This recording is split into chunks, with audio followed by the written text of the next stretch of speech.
Señora ministra, hace algo más de un año, o hace menos de un año, compareció usted ante esta Cámara para, amparándose en el artículo 135 de la Constitución, solicitar la suspensión de las llamadas reglas fiscales.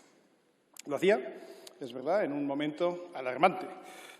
La peor gestión económica y sanitaria había provocado un efecto devastador. El daño seguía y la negligencia de su Gobierno también.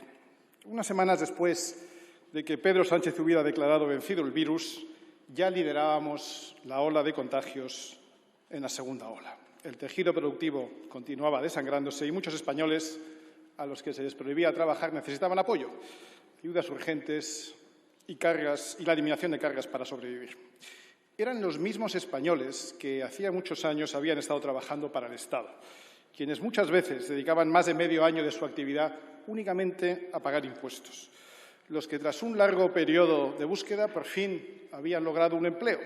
También quienes no perdían la esperanza de llegar a encontrar uno. Todos ellos, a causa de la pandemia, ahora habían sido obligados a permanecer en sus casas y merecían una respuesta contundente de las administraciones públicas. Por una razón de justicia, de patriotismo, de humanidad, pero también de utilidad económica. Mientras la recuperación no fuera una realidad, el Estado debía continuar apoyando a las familias y al tejido productivo para evitar que los daños coyunturales de entonces se convirtieran en estructurales. Se trataba de mantenernos vivos, de salvar empresas y de salvar empleos, de estar del lado de los españoles en el peor momento.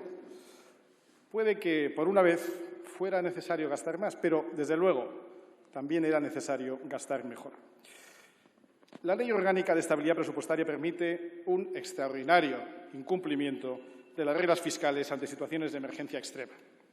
Se me ocurrían pocas circunstancias tan claras y extraordinarias para justificar la activación de esa excepción prevista en nuestra Constitución, pero también se me ocurrían pocas personas tan poco fiables y responsables como Pedro Sánchez para otorgarle el poder de un presupuesto ilimitado. Escudándose en la urgencia de la pandemia, nos pidió un cheque en blanco, una licencia para gastar sin control, un permiso para endeudarse sin límite alguno, una autorización para disparar el déficit hasta niveles que nunca habíamos conocido. Y sin ningún freno. Pero ese freno existe y debe existir. La segunda parte del artículo 11.3 de la Ley de Estabilidad Presupuestaria es clara. La desviación temporal no puede poner en peligro la sostenibilidad fiscal a medio plazo. Por eso, exige la aprobación de un plan de reequilibrio que permita la corrección del déficit. Pero ustedes no lo trajeron entonces, no lo trajeron en el plazo de un mes, como obliga la ley, e hicieron oídos sordos cuando se lo pidió Vox en sucesivas proposiciones, como las de octubre y las de mayo del año siguiente. Ustedes han ignorado sistemáticamente las denuncias que al respecto han hecho la IREF y el Banco de España, y hoy tampoco traen ese plan. Mire, desde Vox nos negamos entonces a darle el cheque en blanco que nos pedían, y eso que en su momento lo estuvimos dudando, pero hoy sabemos que no nos equivocamos, porque el Gobierno de Pedro Sánchez logró de esta manera un apoyo de una Cámara para gastar sin límite, y vaya si lo hizo. Disparó el déficit, porque España cerró el año 2020 con el déficit más alto de todos los países de la Unión Europea. Elevó la deuda hasta niveles muy preocupantes, superando el 120% del PIB a finales de 2020. Han perdido ustedes por completo el llamado santo temor al déficit, ya ni les suena. Pero no lograron los objetivos de salvar empresas, de salvar empleo y de estar del lado de los españoles que más lo necesitaban. Señora ministra, ustedes nos endeudaron a todos y con ello ustedes se subieron los sueldos, mantuvieron el gobierno de los 22 ministerios, colocaron afines, regaron con millones de euros a medios de comunicación, renovaron la flota de coches oficiales, financiaron chiringuitos de género en España y en el extranjero, pagaron cuantiosos peajes a sus socios políticos, rescataron empresas vinculadas con el chavismo y dispararon el gasto corriente. Pero esos fondos no llegaron nunca a las familias, ni a los comerciantes, ni a las pymes, ni a los autónomos, que era quien más lo necesitaba. Ustedes dispararon el gasto, sí, pero lo destinaron al proyecto de Pedro Sánchez y no al proyecto de los españoles. Frenar las colas del hambre necesitaba las ayudas rápidas, urgentes y temporales para afrontar la pandemia, pero ustedes, en cambio, apostaron por la propaganda. Un año y medio después sabemos que el ingreso mínimo vital no ha llegado ni a un tercio de la población que se marcó como objetivo. Recuperar el empleo requería de empresas vivas, capaces de crearlo, pero en realidad es que, a pesar del triunfalismo del Gobierno y de la creación de 225.000 empleos públicos, Todavía hay 725.000 empleos privados menos que antes de la pandemia. Ustedes no dejaron un impuesto sin subir, no dejaron ninguno atrás. Ahí sí que se puede utilizar esa frase. Fuimos el único país que subió impuestos durante la pandemia, aumentando la carga sobre las empresas y poniendo aún en mayor riesgo la recuperación. Las ayudas directas fueron tardías, escasas y muy mal diseñadas.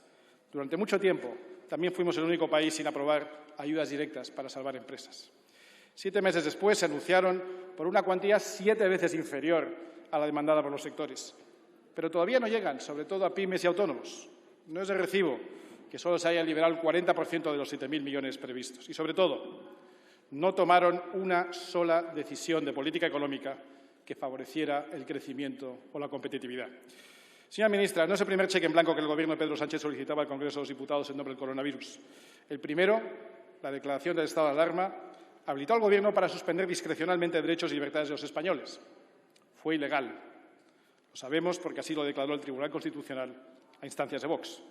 Este otro cheque en blanco pretende que se pueda disparar el déficit de deuda sin límite y es directamente suicida, porque sin control y sin plan de reequilibrio a medio plazo colocan ustedes a España en una grave situación de vulnerabilidad financiera que daña la confianza en nuestras cuentas públicas y las hace insostenibles. Un cheque en blanco para gastar sin control hoy es un cheque en blanco para subir los impuestos en el futuro, esos que usted siempre dice que no va a subir y que sube constantemente. Le reiteramos que el primer paso, la condición indispensable para la vuelta de la sostenibilidad de las cuentas públicas es que ustedes se vayan, y eso será más pronto que tarde. Así que hoy no cuente con nosotros, porque una vez más, aunque solo quede Vox, les diremos que no, porque una vez más solo queda Vox. Muchas gracias.